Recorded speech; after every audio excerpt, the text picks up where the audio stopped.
Pengen bubur sumsum tapi lagi di Jepang. Oke, kita siapin dulu bahan-bahannya. Ada tepung beras, tepung ketan, dan mutiara. Pertama aku masak dulu air gulanya. Bahannya cuma simpel, cuma gula merah dan pandan. Bikin candilnya aku pakai tepung ketan dan dikasih air secara bertahap ya. Nah, kalau sudah dibulat-bulatkan, direbus di air gulanya.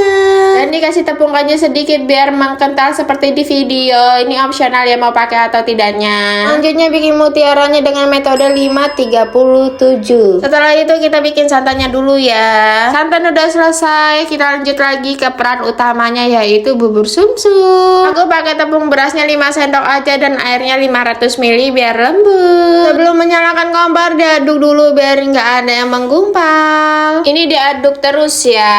Nah udah siap, yuk kita makan. Aku kecil makan bubur sumsum terus nggak ada bosannya dan kali ini aku bikin sendiri. Begitu aja videonya. See you next video. Bye bye.